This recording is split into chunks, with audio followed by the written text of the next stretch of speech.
Hi everybody, this is Sue from MacArthur Red Hat Ladies, known as Queen Busy Bee.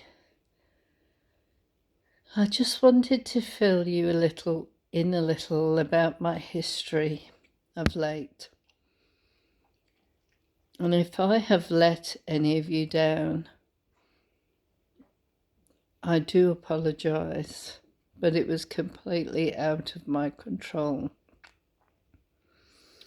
I've had a movement disorder for many years, but after COVID, it just accelerated out of control to the point that I was bound to a wheelchair. I couldn't talk or hardly talk. Most days I couldn't talk. I couldn't write. I couldn't walk. I couldn't raise my arms. My legs felt like a lead weight. I had seizure type episodes. I made strange faces, talked strangely. Anyway, for about at least 15 years, I've been seeking an answer. After COVID, everything accelerated at 100 miles an hour. And it got out of control. Took away my license, destroyed a lot of friendships, and basically it destroyed my life to the point that, I don't like to say this, but I was considering committing suicide, or rather euthanasia. Anyway, my pain specialist knew this doctor at St. Vincent's, and he wrote to him to see if he could help me. And he said, I think she needs to see Professor Tish at St. Vincent's. So I made an appointment, and the wait time was nearly 6 months. And I just progressed to get worse and worse and worse, to the point I really just couldn't function. So that's why you've not heard of me or seen of me. And I know that there have been people that I've let down, and I will make it up to you, I can assure you.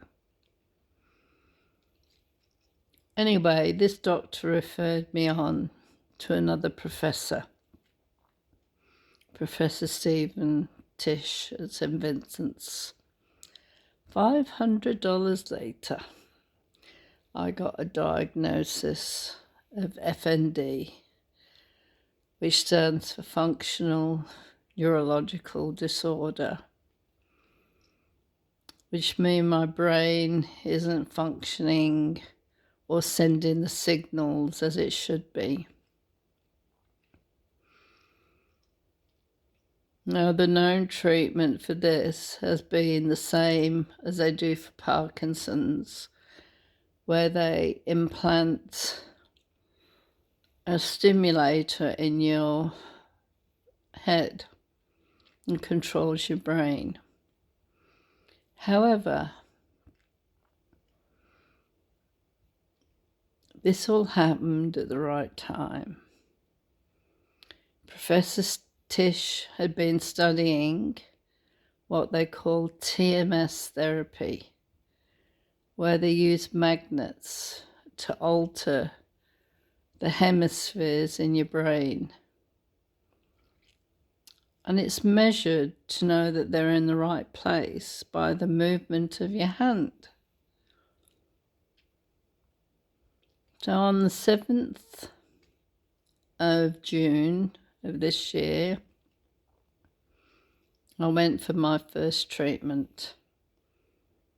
I have to say I was very apprehensive and very worried because I had no idea what this would entail.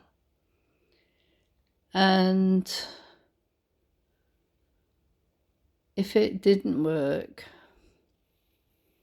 I really didn't know which way I would turn. I've always been a strong person and coped with anything that came back my way. Now, just to go back a few years, 1984, I was bit by something, and now I know it was a tick. In those days, there was no Google, and you relied on your doctor. And I went down to the doctor, and she said, "Oh, you got toxic shock syndrome."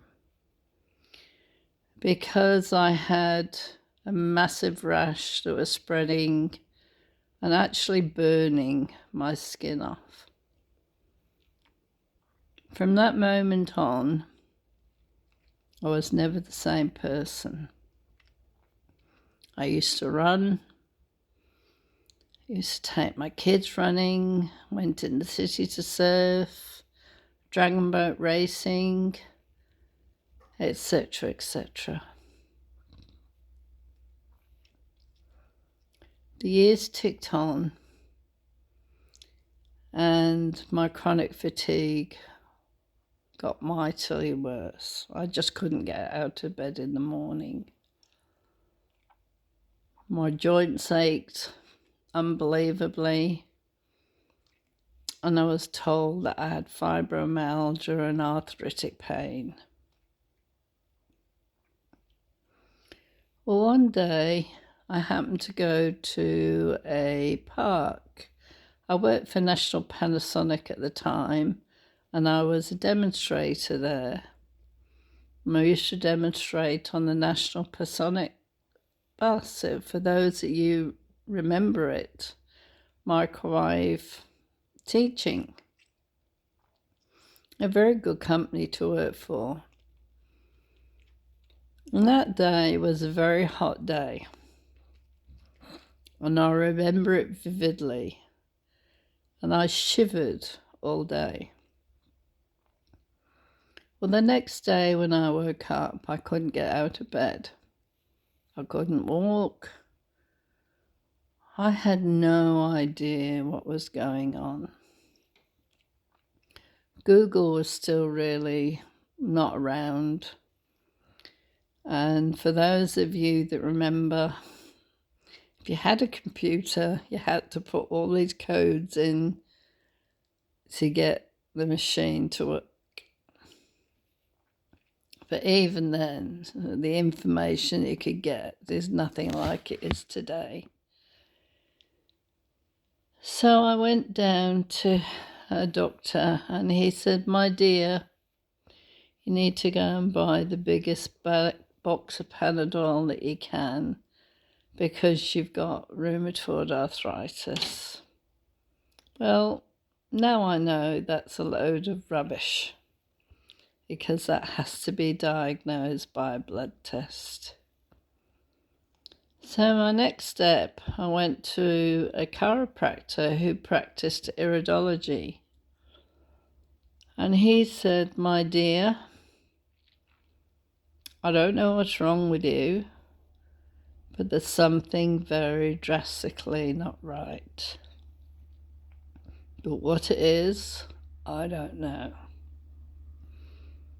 Well, I came out of there and I could hardly put one foot in front of the other. So I rang my doctor of the day, and he came and got me and took me home. The next morning I woke up, I had lumps all over my legs. I had no idea what was going on. So, for those of you that remember the Edelson practices, we had one in Campbelltown. big white grand piano in the foyer. Very palatial and very expensive looking surgery. And he was basically the first one that started these family practices, these family GPs that are set up now all around Australia. And he consulted with his mate, and they came back and said, we want you to go and have a chest x-ray. I thought, a chest x-ray? What for? Anyway, I went for the chest x-ray, brought the results back, and they both conflabbed over the x-ray. And they turned to me and said, we think you've got a condition called sarcoidosis. I said, sarcoid what? They said, sarcoidosis. I had no idea what that was. But it often shows up in your lungs first. It was then called an autoimmune disease, but now it's referred to as an inflammatory disease, and it can affect any part of your body. In fact, a lot of the people that were involved in the airplanes that crashed through those buildings, a lot of those first responders have got sarcoidosis, and many of them have died. So I started a Facebook group, Sarcoidosis Australia. But before that, I actually developed breast cancer. And at that time, there was nothing locally that could treat me. So I used to have to go to Westmead every day from a place called Catherine Fields. Often the machine wouldn't be working, it would be broken down. There was no support, no breast care nurses. Nobody really explained or gave me any guidance. But thankfully things have changed now. And that was in 1989. So, bit by something, a tick, sarcoidosis, chronic fatigue, chronic bone pain, then breast cancer. So I had the radiotherapy, and they cut out the cancer. I'd had this cancer for quite a while, and everybody said, oh, it's just one of those women's lumps. I was sent for an MRI and nothing showed up, but I've still since learned that it was basically the fault of the radiologist. Eventually, a GP sent me to a specialist. And he said, look, I was actually expressing green milk coming out of my breast ducts. And I used to think I was an alien. Green milk?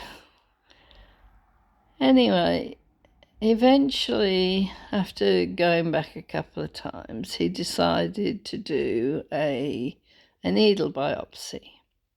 So he did a needle biopsy, and it came back negative.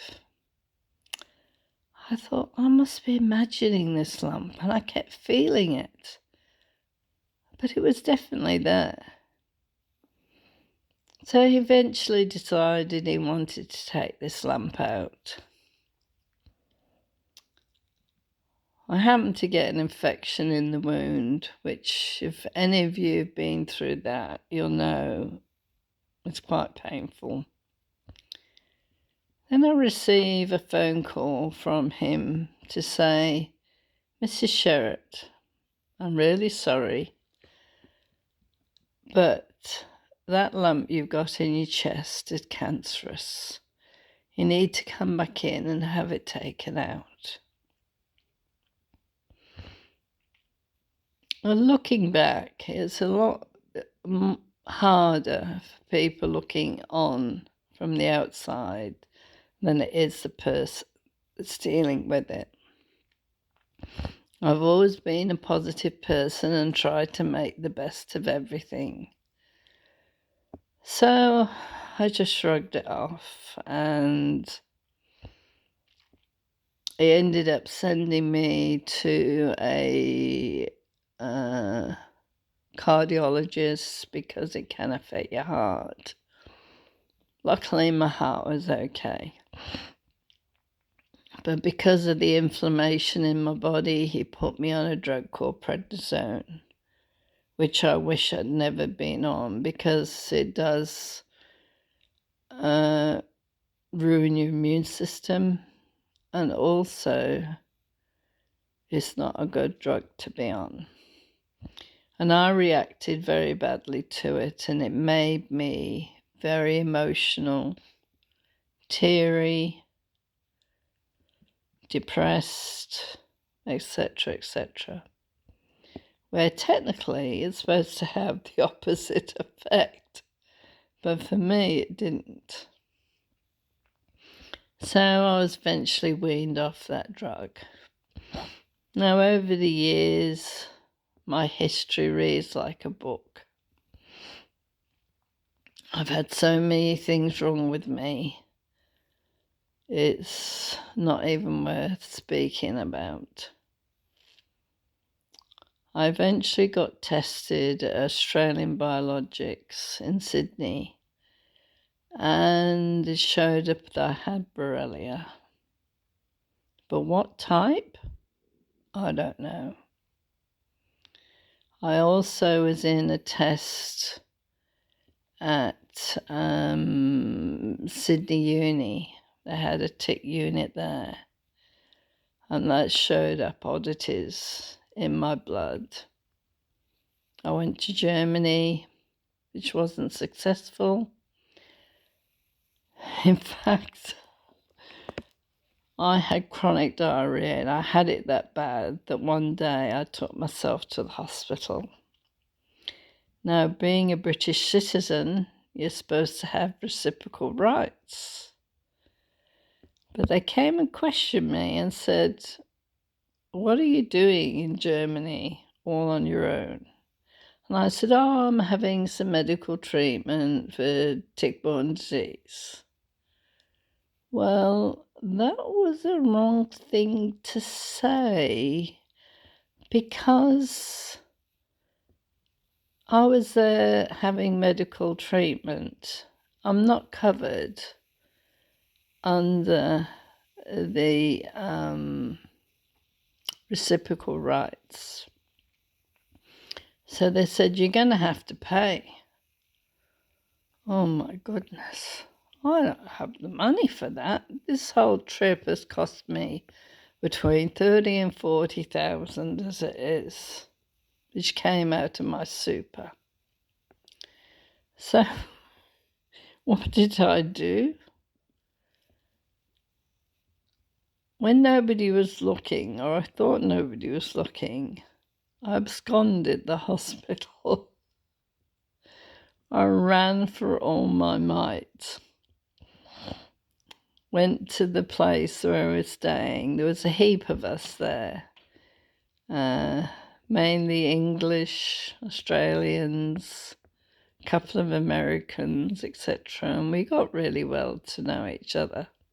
The clinic was useless. It did nothing for me. I just completely wasted my money.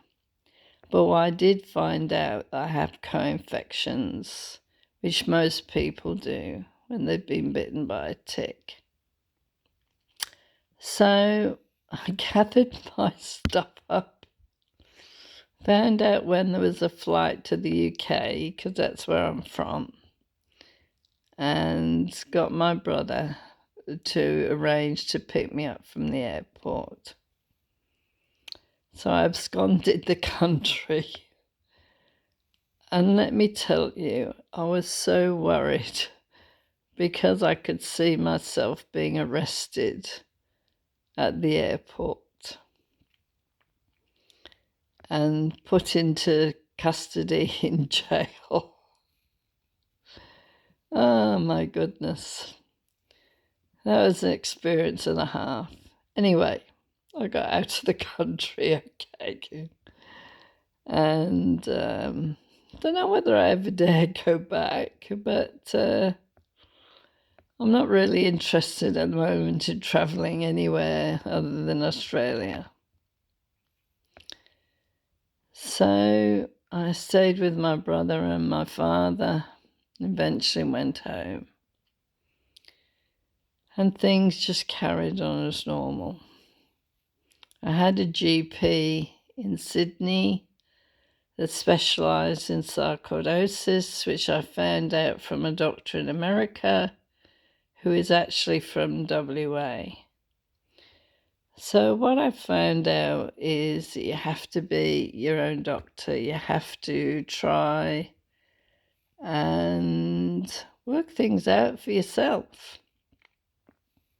And I've been treated very badly by the hospital system, let me tell you, because I had seizures. One minute I could walk, the next minute I couldn't. One minute I could, one minute I couldn't. And the nurses obviously reported this to the doctors. And I'm sure that they thought I was putting it all on, but there's no way you could put on what I did. Anyway, I went through many different conditions, thyroid problems, colitis problems, blah, blah, blah, blah, blah. I was in and out of that hospital quite a bit. And I'll give you my video link, and you'll see the way that I was thrown out of hospital and how I was treated, telling me that there's nothing wrong with me. One morning I woke up blind. I couldn't open my eyes for anything. And it was the first time this happened. And let me tell you, I was worried. I was scared. So I went to the hospital. I was left for that long. Eventually my eyes actually opened. And the chief medical doctor came round and basically tore strips off me. What are you doing here? There's nothing wrong with you. Look at your eyes. Your eyes are open. I think if I could have punched her in the face, I would have done. But I restricted myself. Anyway, I was that angry. I pulled out my cannula. And there was blood spurting everywhere.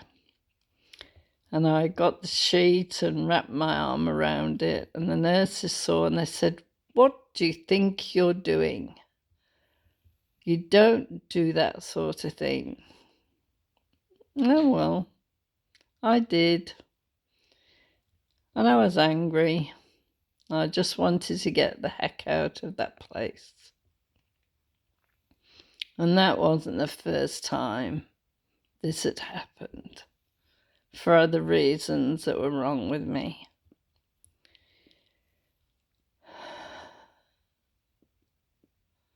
To say it's been a journey is an understatement. And for those of you that are not aware, I'm attempting, and I say attempting because I'm not a journalist, I'm attempting to write my story is called Fighting for Recognition for Tick-Borne Disease. I'll post a cover. And the cover is a little bit subtle. It goes on to say, fighting for recognition for tick-borne disease and the government inaction, which they do. They do nothing for us. They allow us to be tortured to the fact that now they've deregistered all the doctors with any knowledge that were treating us. And those poor doctors have lost their career that they've studied so hard for, all because they were treating us for tick-borne disease. The ones that were left were basically sworn that they wouldn't treat us anymore. So I was sort of eased out of the surgery that I was going to for help and having IVs. So all that stopped. So I went to another GP. She was lovely, she was nice. But after 12 years, she called me into her office and she said, "You're going to have to find another GP. You're too complex a patient for me." Now I ask you, is that the sort of statement you expect from a GP? Not really. So I was left high and dry. She said, "You know more about this condition than what I do, and you find all the specialists that can help you, and you're basically teaching me." So what do? I had no idea. Because it's hard to start with a new GP because nobody knows your history. Anyway, I found this doctor who's actually a professor in the city, Dr. Mark Block. And I actually started going there because they do research. And I forget what the research was about, but I was in a couple of different trials. And he had to see me. And he happened to say, "Why don't you come here and join us?" And I thought, well, I live in Camden and you're here in the city. But in actual fact, it's not that difficult because I get a train from Campbelltown and we get off at the museum and they're just up the road. And by then I'd got an electric scooter from the government, so we used to take that with us. So, because I virtually couldn't walk. He'd been very helpful, I have to say. I think he teaches at the uni as well. Now, I actually had a very good pain management doctor who was from America, and he understood a small amount about tick-borne disease. Now, just to educate you, in America, there's a place called Lyme in Connecticut. And that is where the cluster of children were found who had rheumatoid-like factors, fibromyalgia, chronic fatigue. And one doctor took it up and thought, this is too much of a coincidence. But the bacteria in America is different than what we have in Australia, or so they'd say. is called Borrelia burgdorferi. Now, I don't have Borrelia burgdorferi. I don't know what sort of Borrelia I've got. It's probably in the relapsing fever group, but I don't know. And there's nobody really to test me to find out what it is. The testing is useless here. But there is a little bit of study going on. The government were very generous and gave us a couple of million, which is nothing. It goes nowhere, especially when it comes to research. So we were left high and dry, no treatment, all very ill. People, there's a lot of communities out there, and because I was one of the first, I am very well versed in majority of people, and I'm very well versed in the condition that I've got, to the fact that I know more than most doctors. Paramedics don't know. General practitioners don't know. Specialists don't know. Some of them, I think, believe it. In fact, I know they do. But they've got their hands tied around the back by the government and the AMA, which is the Australian Medical Association. In the meantime, I was having these attacks where 1 minute I could walk, the next minute I couldn't. I was having seizures, bad seizures. I had periods when I couldn't talk. But the nurses used to see me in between these things and said, that woman is dancing around like an idiot, which I probably was, celebrating that I could actually walk. So we'll roll on a few years, and COVID came. Unfortunately, I had all the jabs, and I still got COVID. I got COVID twice within less than a month, probably about 3 weeks. And after COVID, everything accelerated. It just blasted out at 100 miles an hour. And I went downhill very quickly. My walking was worse. I couldn't write cards or anything like that. I was wheelchair bound, in bed most of the time because of the chronic fatigue.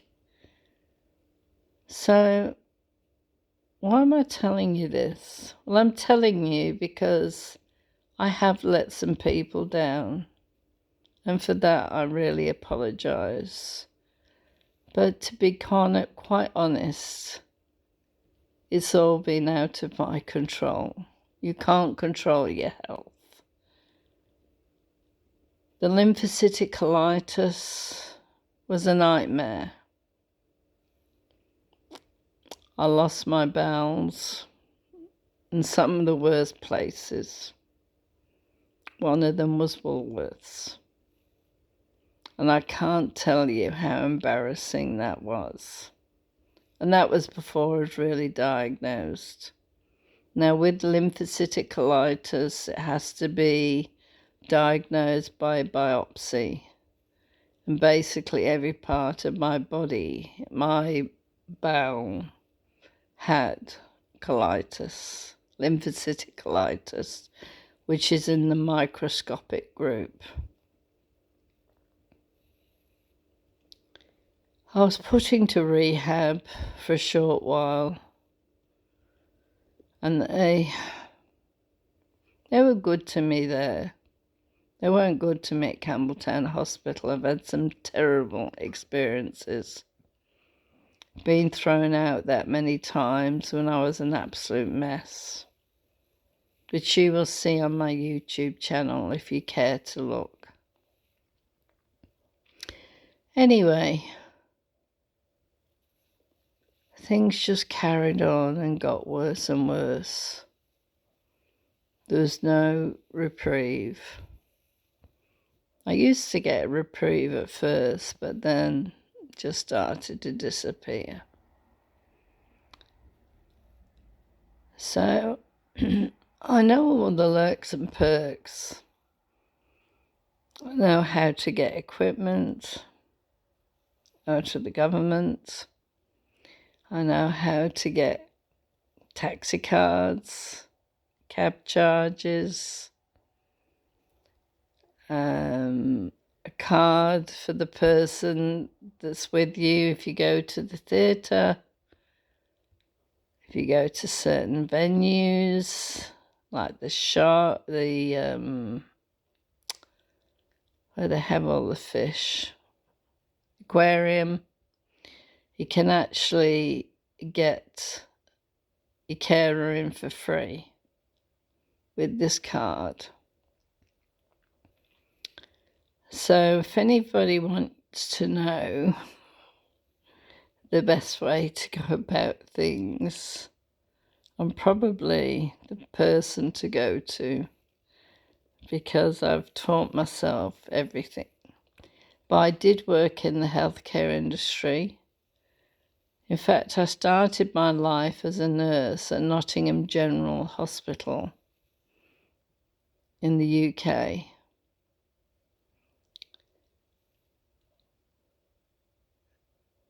And unfortunately, believe it or not, they did what they called the Australian lift, where two nurses got the patient on the back and you had to lift them up the bed. That doesn't happen anymore. They've got lifters and all these things. And I actually wrecked my back. And it was that bad that eventually I had to give it up. And I've since had 2 back operations. Shoulder seized up and I had to have it manipulated under surgery. The list just goes on and on. Anyway, I was having a lot of pain. So I looked up, I actually saw it on television about the pain stimulators. So I decided to explore that. And I picked this particular clinic and I just rang up for an appointment. And the specialist that I saw had just come from America. And he was reasonably familiar with tick-borne disease and definitely believed in it. I had a spinal stimulator put in,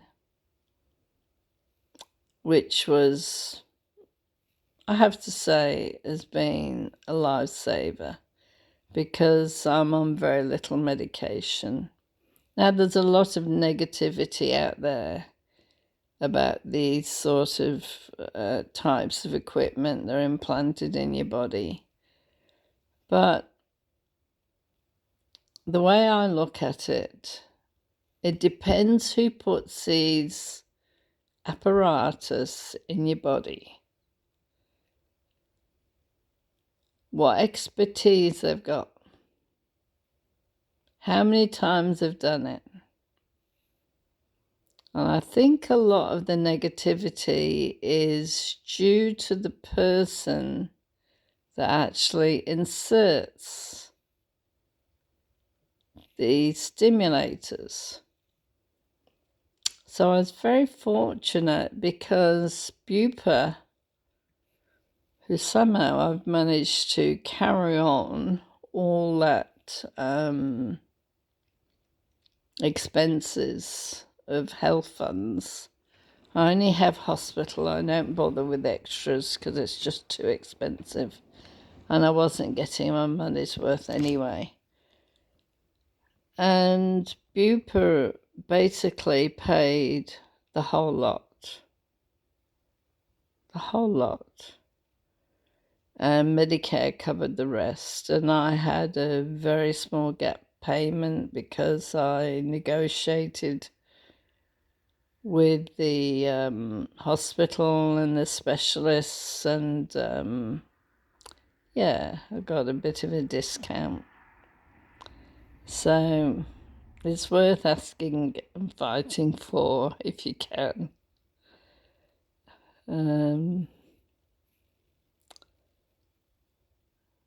So I didn't lose my job. I actually gave up my job. I was National Sales and Marketing Manager for a company called Confident Care.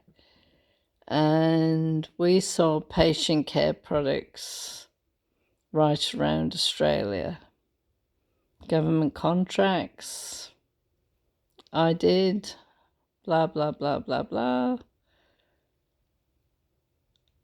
I would never, ever be a national sales manager again, because trying to handle people is not an easy task, especially salespeople. Trying to get reports out of them is like trying to, I don't know, find gold in the ground. Almost impossible. Oops, sorry.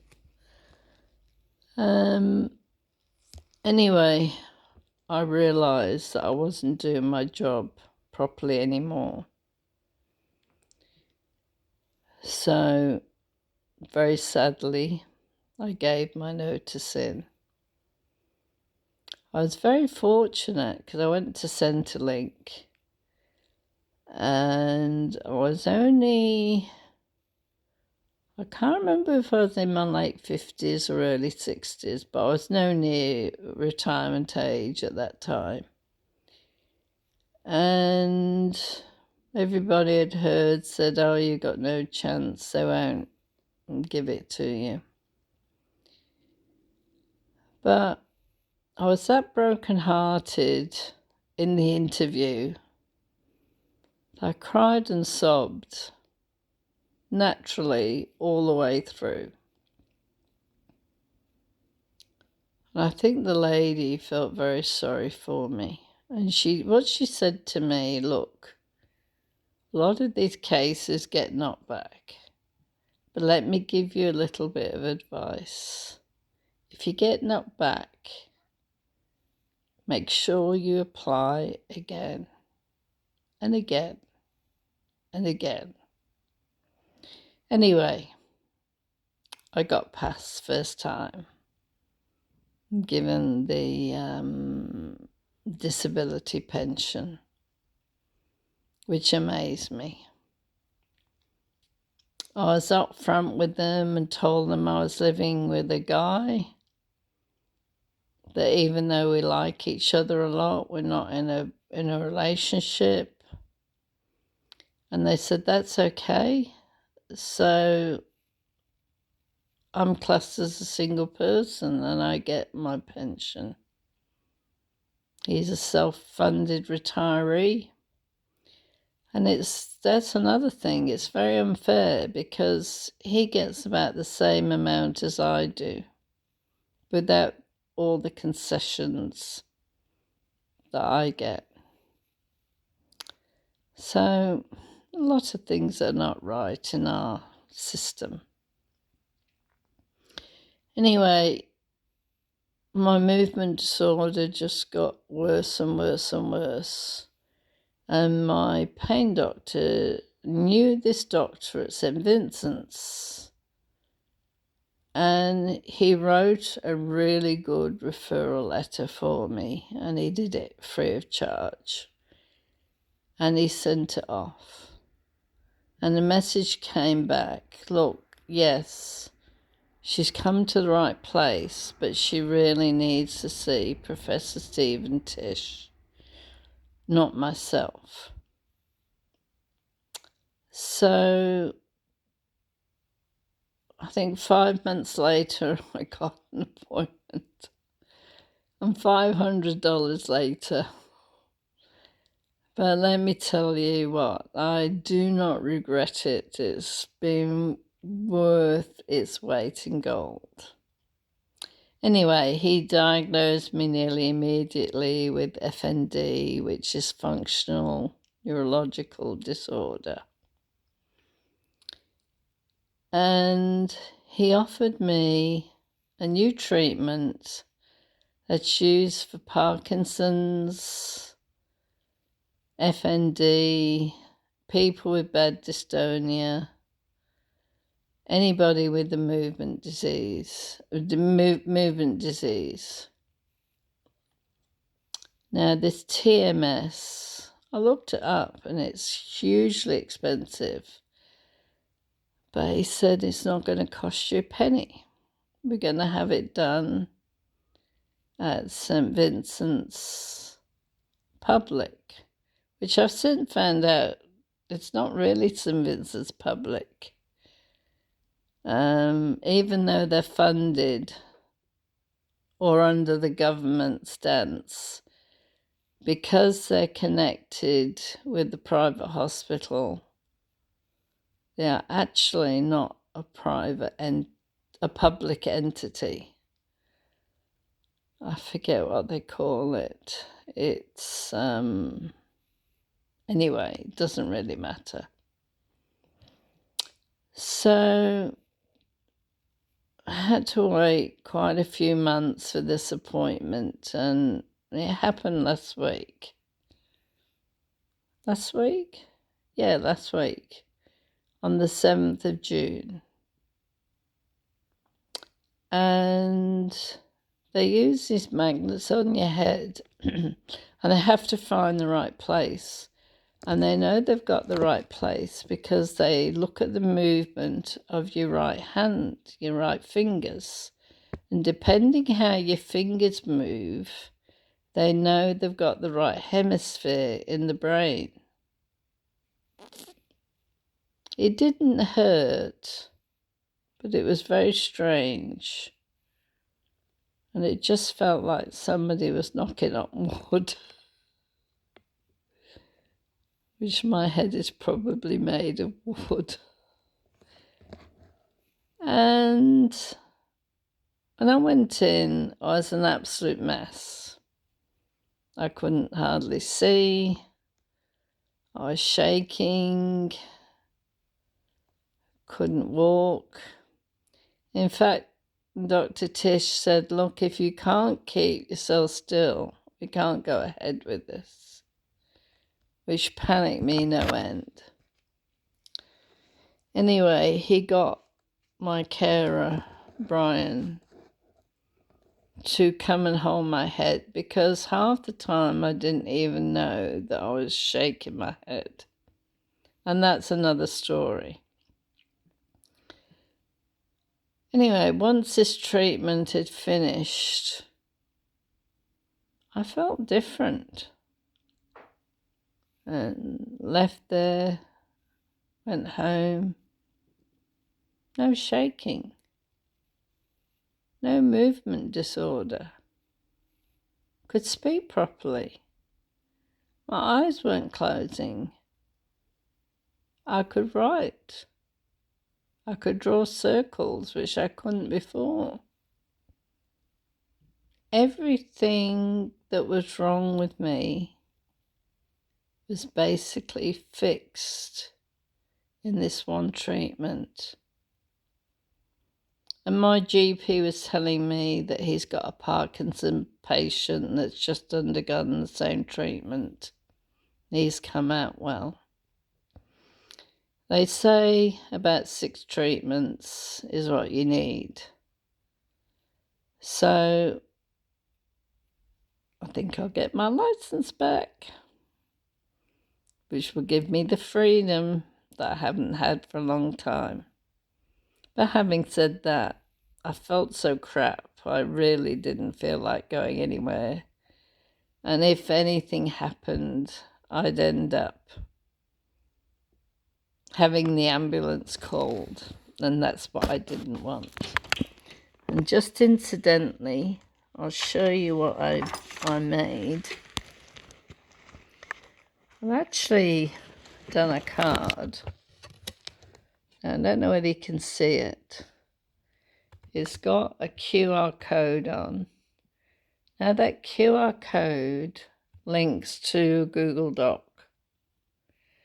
So when the AMBOs come, all I have to do is scan this QR code and it takes them to all my medical history.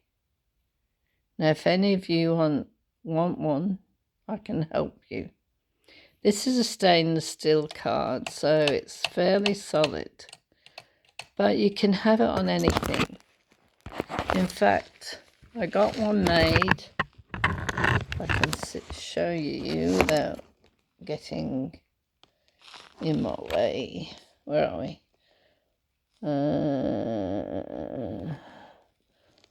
See there, that shiny thing? That's a QR code. So they can scan that on my wrists as well. You can have it on a necklace, you can have it on a bracelet, and I can set it up for you very easily. And as you might know, I do bling walking sticks as well. So no need to have a plain old black walking stick. Why not have a blinged one? I do have a page on that, but as I say, I've not been very active because I've been so unwell. So I have normally the treatments are 6 weeks apart, but I'm having the next one in 2 weeks' time because the professor's going overseas and he doesn't want to leave me that long. So I have one in 2 weeks. And then I would say the one after that will be 6 weeks, because that's the normal time. I reckon I'll need about 6 treatments. But the way I'm going, I don't know whether I'll need 6 treatments. Anyway, that's what they reckon. So guys, I've got my life back. I've gone from being a vegetable, for trying to work out how I was going to end my life, to regaining my life and having hope again. And I actually wrote my professor a poem. I'll post it after this. It's called Beacon of Hope. And when he opened the box that had this frame in with the poem, he came and sat by me and he took my hands and he said, "You know what? This is the loveliest present anybody has ever given me." Now, I wrote it with the help of AI, but you have to tell AI what you want them to say. So there is an input from me. It's just not AI making it all up. And I'll post you a poem. And he said, "This is going to take pride and place in my office." He said, "It's absolutely beautiful." And my carer that went with me, Brian, he said he had tears in his eyes. He thought I was stupid doing it. But I did it, and it was the right thing to do. As he said, people normally give me a present after the treatment. And I said, well, there's a reason why I'm giving you this now. And it's something that you mentioned before called hope. And he said, I'm really intrigued now to see what's in this box. And the title of the poem is Beacon of Hope. And it was my beacon of hope that this treatment would work. And it did. It has. I'm a completely different person. And I've still got more treatments to go. But why am I telling you all this? Well, I think I mentioned it initially. I know I've let people down. And for that, I'm sorry. But I really was a mess, to be quite honest. And I couldn't conduct myself properly. But I intend to make it up to you all in some way. I'm going to change the name of my business. Not quite sure what it is now. I've got MacArthur Red Hatters on it. I've given them a heap of names. And to see which ones that they like. So watch this space. And I'll be back. Just give me a little bit longer. Now, just to let you know, with the badges, once they've all gone, I'm going to make a bigger size. The size that I made is a general size for badges, but some people have complained that they're too small. And I understand that. So I might sell off the badges that I've got at a little bit cheaper rate. So if any of you want any, just drop me a line and I'll see what I can do for you. Now, I've designed a few badges for a few chapters, so I can do that for you. The new company that I'm using now is much better.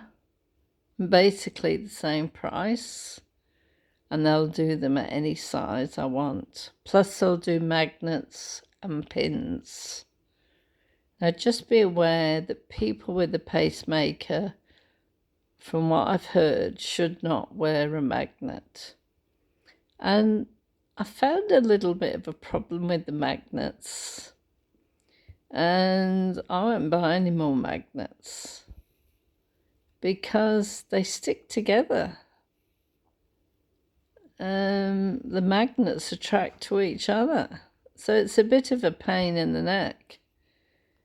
So I'm going to stick to pins from now on. Forget the magnets for me. But some people like the magnets. So there we go. Anyway, I've rabbled on enough. Might have to divide this up into a couple of chunks because it's been nearly an hour. And I'll also attach some videos to show you what I was like. And I'll attach my YouTube where you'll see some of the events that I've had. And I'm glad I've captured these moments because it gives people an idea. I'm also going to open a group called FND, or Functional Neurological Disorder, and the treatment, which I said was called, what did I say? CMS or something like that. My memory's been badly affected, I have to tell you that, and I'm just hoping that it'll come back. In actual fact, this treatment works on magnetism. So it's very similar to a Rife machine. And by the way, I've got one for sale because I can't use it because of the stimulator in my back. So somebody's after a Rife machine that hasn't really been used that much. And it's been self-built by my carer, who is an electrician. And it took him ages to build it. There's one for sale. The dog coil is made especially for Lyme, tick-borne disease, etc. So that's for sale. I'm also using, and I haven't used it for a while, an aqua, what's it called? Aqua oxygen machine. I'll just go and show you what they are while I'm at it. Decided to put my red fur hat on today to do this. Oh dear, shivers. Everywhere, the house is such a mess because I haven't been able to do anything for so long. Now, I'm just going to turn my video around. This is Bentley, and I call him Sir Bentley. And Sir Bentley has just become a service dog. And we took him out today to the shopping centre. And he didn't like it. He was a bit nervous. So this is the AquaCare machine that produces hydrogen, water, I think it is. I'm not very technical when it comes to this. Now this is the Rife machine. So it's got several compartments, lots of different buttons, as you can see, and I think it's in this drawer here. Just one second. Oh dear, open. Not sure that will open it. Oh, it's down here. So I don't know whether you can see it actually. I have to do it in the day. So that's another piece of equipment which you can't really see. And in here, I don't know why it won't open. Oh, maybe it's this one. Now this is all the capacitors in here. I wonder if I put the torch on, whether that'll help. Just one second. Here we are. Oh, it didn't come on. Maybe it's because I've got my camera on.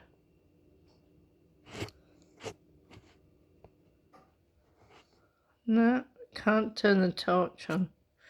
Okay. So, in here, and I'll do this again for those that are interested, but these are all the capacitors in here. And then we've got the coil that's made. So that is up for sale. So, I'll turn the camera around. There's my dear Sir Bentley. He's a beautiful dog. He's very nervous today. I've never seen him like that before. Anyway, thank you for listening. I've gone on a lot, I know. But I just wanted to explain to you all what's been going on in my life. And this spot actually helps some people. Because if you want to know the name of the doctors that I've been seeing, just let me know. I'm climbing back into bed.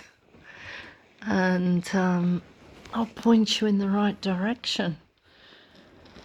So this treatment is for Parkinson's, dystonia, FND, etc., etc. Anyway, good night, my dear Red Hatters, and I hope to see you soon. Unfortunately, I was due to be in Queensland at the Giggle, But because I was so ill, I really couldn't travel. And my carer got prostate cancer in between. Plus, he needs a hip replacement. So we're all falling apart in this house. So, but I'll see you in Adelaide. I've booked to go there, and I might go back to the Red Hatters next year. So look out for my website. I'll make sure and let you all know. Take care and much love. Queen Busy Bee Akasu. Bye.